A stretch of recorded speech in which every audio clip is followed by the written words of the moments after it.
It is a stormy, cozy autumn evening, so let's chat while I make the home a warm hug for my husband to come home tonight. How's our sound? They want all our money. You'll own nothing and be happy about it. I think that sounds good. We have a lot to talk about, but I also have to tidy up and make a cozy dinner.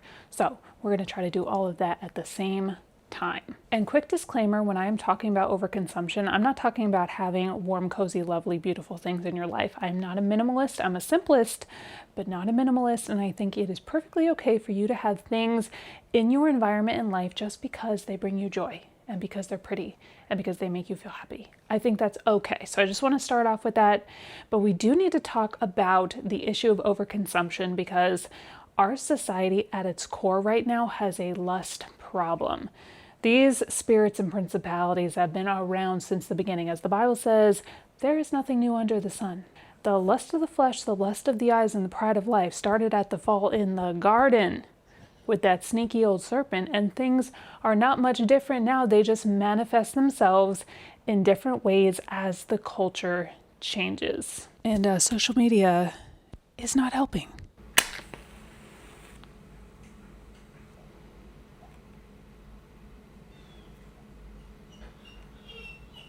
What's wrong, buddy?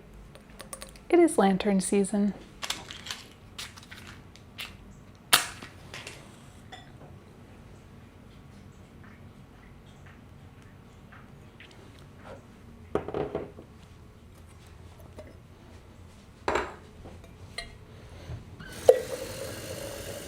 What are we making for this man of mine for dinner? I know what we're having. So here's my little rabbit hole. I think they want everyone in debt. Like a lot of it. I think they want everyone as beholden to the system as possible. I think they want to numb us out as much as possible so that we are constantly in a state of wanting to fill the voids that we feel in modern society. And one of the ways that we do this, and this is no shame, there's a lot of different ways that we deal with what is going on around us. And let's be honest, the world is unpredictable and it's chaotic, and it's really easy these days to disassociate and to try to find comfort and peace in a whole host of things. I saw this quote that was going around online that said that generations before us, that it was hard on their body but more gentle on their soul. And the generations today, life is gentler on the body and harder on the soul. And when the very specific, purposeful algorithms are put into our faces to make us feel like we need many, many things to find that peace that we're looking for, the joy we're looking for, the satisfaction we're looking for, when that is constantly put in our faces, it's very, very tempting to overconsume. It is very, very windy outside. We're having a bit of a storm tonight, and I'm really hoping all of the trees stay where they are supposed to stay. One of the social media apps actually creates subsections of the app for specific overconsumption and gives it some sort of a trending label. And instead of just needing a few of the things, because like I said before, it's okay to have things that bring you joy, like sets of books or some antique things, vintage things. If you like cozy blankets, I understand all of that. Like, life is hard. Life is very challenging and chaotic right now and disconcerting, and having little comforts and things that you look at and they make you smile, there's nothing wrong with that. The problem is when we are using those things to fill a void, one that only God can fill, but also when we're getting caught up in feeling like we need to keep up with the level of consumption of other people. And you have to remember something when you see people on the internet that have all of this stuff and you're thinking, oh wow, look at that, I want this to look like, I want my thing to look like that, I want to have all those things. You have to understand that we get offered, if you have a certain amount of followers or subscribers, you're an influencer online, we get offered a lot of stuff for free. Now, I turned down about 98% of what I've been offered over the years. One, because I don't want to bring a ton of stuff into my house that I don't need. I don't like clutter. It stresses me out. But two, a lot of times it's plastic junk and they want me to push it on you guys, and I try to only do brand deals with things that I think the discount codes will be very beneficial to you and it's something you guys might actually enjoy. But we do get offered, if you just took everything you were offered, you could absolutely stock your life out and your house out with free stuff. So just keep that in mind. So a lot of times they haven't paid for it. They're showing it to you. They haven't actually paid for it. Maybe sometimes they have, but a lot of times they haven't. And then you're thinking, well, oh, I want my shelf to look like that. I want my bathroom to look like that. I want my makeup room to look like that. You're seeing something that maybe wasn't even naturally or organically curated by that person. And then you end up spending your hard-earned money that could potentially be stewarded much better in a different way on those things that you don't actually need, that might end up being expired, that might be full of chemicals that aren't good for you. But there's something that the algorithm is doing.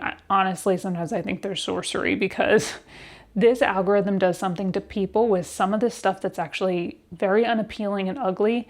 And people will even come online and say, I never thought I would purchase that thing. I never thought I wanted that thing. But then it kept popping up a few times for a few days. And all of a sudden I felt this overwhelming need and desire to have that thing. Really think about that for a second.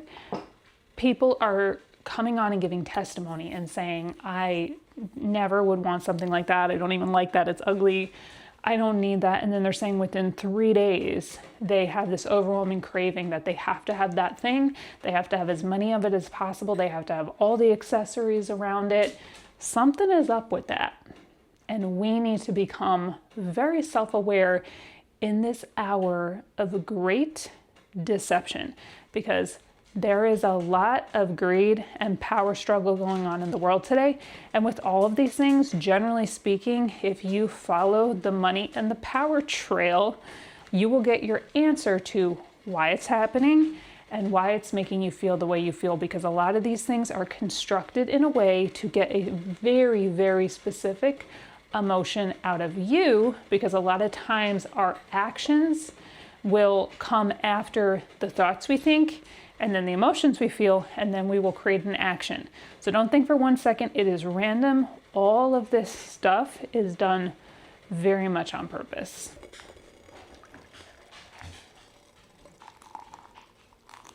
I cannot tell you how happy I am that it's not hot anymore. I am not a hot weather girly. I can't do it. I really like the chill in the air.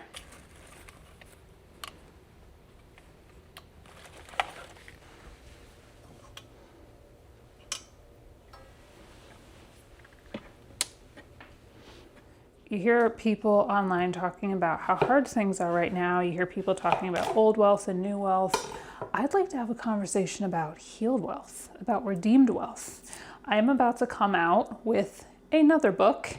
It is called Redeeming Wealth, and it's about healing finances from a very biblically rooted perspective, and also the window that we're in right now of being able to make extra money online.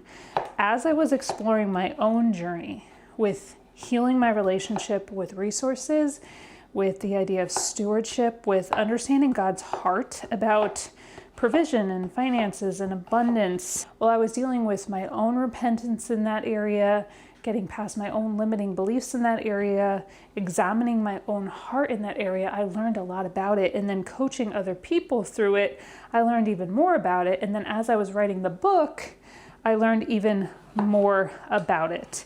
And it is unbelievable how many people today, and this was including myself, by the way, have a very, very negative, unhealthy relationship with resources and don't even fully realize it. Modern culture is probably the most wasteful in nature of any generation. People used to know how to fix things.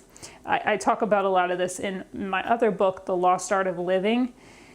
People knew how to repair things, and they desired to do so that they could get the most out of everything that they had. This was an act of obviously saving money, but also an act of gratitude and wanting to be resourceful. Today, unfortunately, a lot of things that we purchase have a planned obsolescence where they are planned or they are designed to break after a very short period of time, and then we have to replace them. So unfortunately, things are not made with the quality that they were, and that's obviously a part of the issue. So unfortunately, we are over consuming things that we're not even going to get that much out of. The reason why you'll see influencers or celebrities who make a whole bunch of money and then end up in a really bad financial situation or broke is partially financial illiteracy, which a lot of people have, partially a lack of understanding resources and stewardship, a lack of understanding that that money is a resource. It's not the source of anything, the source of happiness or joy or comfort or peace or provision. The source is God, and that is simply a resource that God will use for your life and through your life. And because a lot of people have not made God the source of everything and understanding that all things belong to Him and come through Him, we are losing our minds. I'm just chopping up some zucchini. I'm going to shred carrot. I am sauteing some grass-fed ground beef in shallot. I'm making kind of like a hamburger helper, but with zucchini, carrots, a lot of bone broth, including some of the bone broth protein powder that I have to add extra protein and nourishment, a lot of healing herbs and spices, and it's one of my husband's favorites, so I think it'll be really yummy. One of the things I talk about in my book that's coming out is the generational aspect of money, and then I also talk about, as believers, escaping from either the prosperity gospel or the poverty gospel. Both can render people equally ineffective. And so the reason you see a lot of these influencers getting a lot of money and somehow ending up broke is because of overconsumption. They are consuming a whole bunch of stuff that is not going to make them any more money. It's not going to multiply anything for them. And we're filling everything to the brim with things that cannot multiply into anything else in our lives, cannot be passed down, cannot be utilized to be any more self-sustaining. Then we begin to have a problem. When we live in a competitive online social media society where everyone is trying to portray a lifestyle or have the thing that the other person doesn't have, then we begin to have a major problem. You know, I was in the modeling industry for 12 years, and so I am very aware from a very insider point of view that those lifestyles of the rich and famous, people that have all the things that people think that they want, there are a lot of highly sad, miserable people in those industries, and you just wouldn't know it unless you're on the inside. Overconsumption, I think, is also killing our vision and killing our creativity. When we are surrounded by so many material things that we don't need, I actually think it kills human creativity and vision. So that's something to keep in mind. I think the human brain can only absorb so much in its environment at one time. And we're already overloaded today, overstimulated today. There's so much going on around us.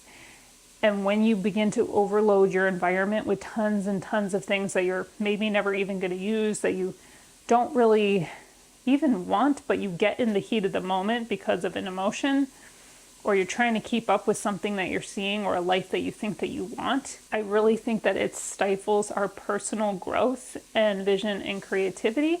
And that's a problem because we need more creators and less consumers. We need more creators and less consumers, people that are living out the vision and the gift that the Almighty has put inside of them. They are creating things that are going to edify other people, build other people up, bring out the best in other people, help other people to achieve what they were created to do, instead of just constantly consuming. So we need to ask ourselves, am I creating as much as I'm consuming? So it's not all about demonizing the consuming, it's am I creating in my life?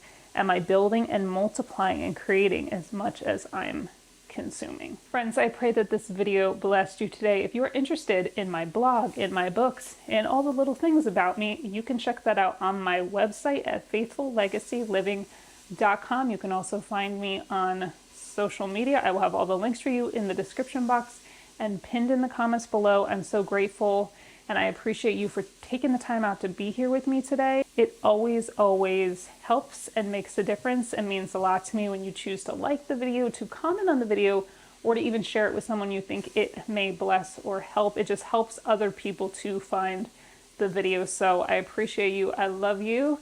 And Lord willing, I will see each and every one of you, beautiful and precious souls, right here on the next one. Bye, friends.